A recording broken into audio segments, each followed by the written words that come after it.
Hey guys, how's it going? Kripparrian here. So, a lot of people talk about what they would do to change Arena, what they would do to kind of improve the fun experience. I've gone over a lot of the issues. I think the fixes are pretty open. I think just any change, we're kind of in like the constructed fix. If they just change something, it'll be fun for a while. They just change something every now and then, it'll be fun all the time. But because Arena, much like Constructed lately, hasn't received much in terms of updates, and the game mode does have some very problematic cards, well, yeah, there are some issues, and I think looking at them more directly, I can basically give you guys a list of the big problem cards and why they are problem cards, because I think it's pretty obvious. I think if you just playtest Arena just a little bit, you'd realize how busted a lot of these cards are, and in my opinion, there should be some kind of pre-screening from Blizzard's end so these just never make it into Arena. These are not in any particular order. I tried to order them, but it's pretty hard when you hate them all equally. So, just first one, Bone Mare. Obviously, this card has actually made it into constructed decks quite a bit, in fact, and in Arena you have to imagine it's a pretty ridiculously game-swinging card. There's a few game-swinging cards, actually not so much game-swinging, they're game-ending cards, I think is more appropriate, where if you're marginally ahead or just a little bit behind, you just completely crush your opponent and it's game over. And Bone Mare is one of those cards. It's actually... Bone Mare in the common slot gets beat by like 2 or 3 cards in terms of Hearth Arena rankings. We're talking like, I think maybe Flame Strike is better than Bone Mare, and maybe like Fire Elemental is better than Bone Mare, and it's a neutral card with a pretty high occurrence, but there's no guarantees. I think on average you're going to see like 1 in your deck, which means you might have none in your deck, but you get to like 6 wins and the guy has like 3 or 4, and well, yes, that really sucks. Bone Mare is a card that is crushingly win more, to the point that the person who plays theirs first tends to win the game outright just because of that.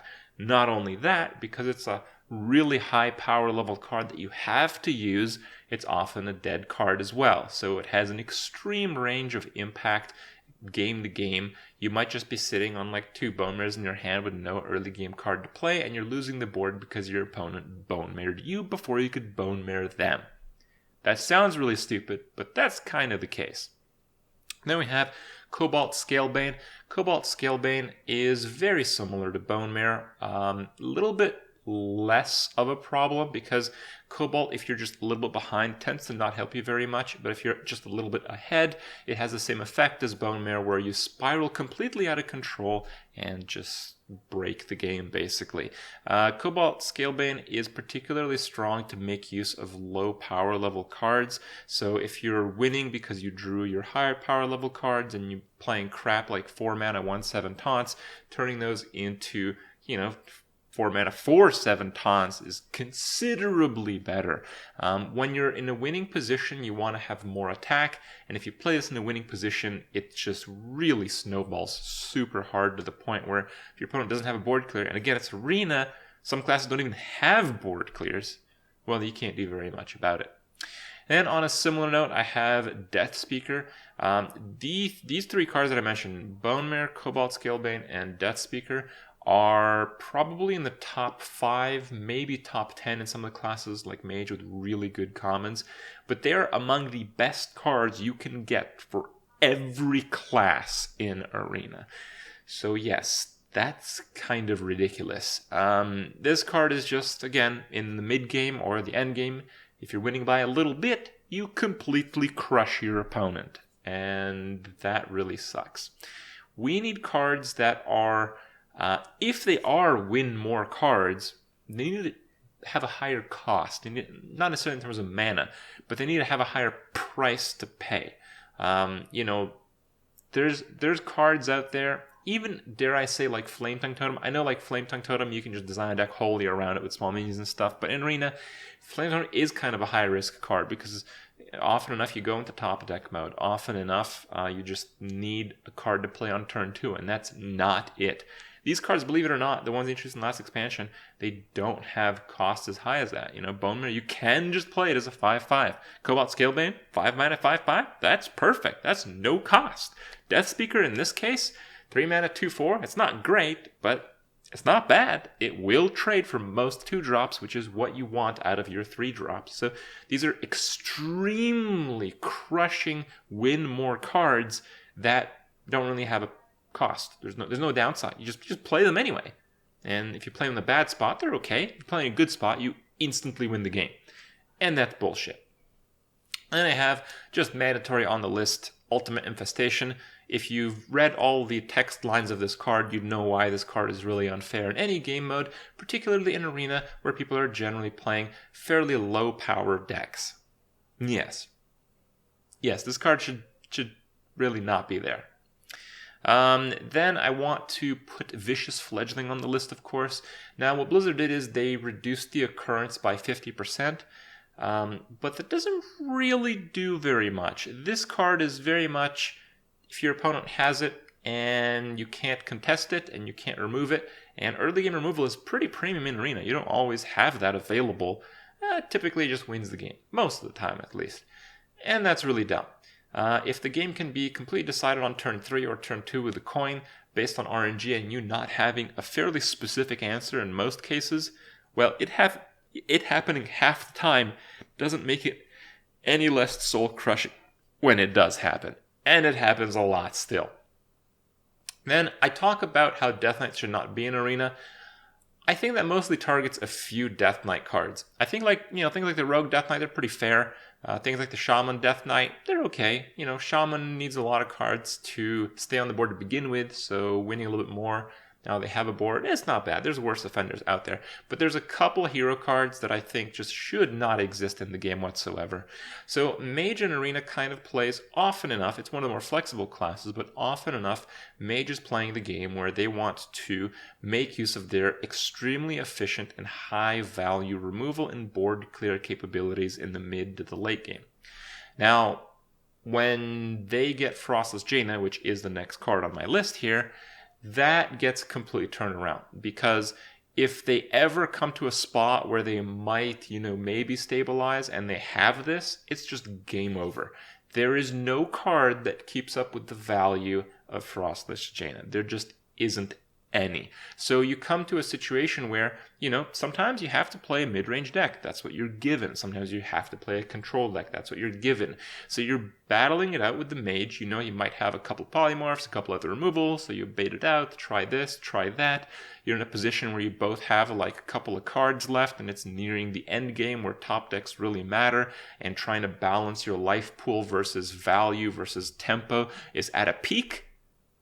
And they play Frostless Jaina, and your chance to win went from roughly 50 to exactly 0.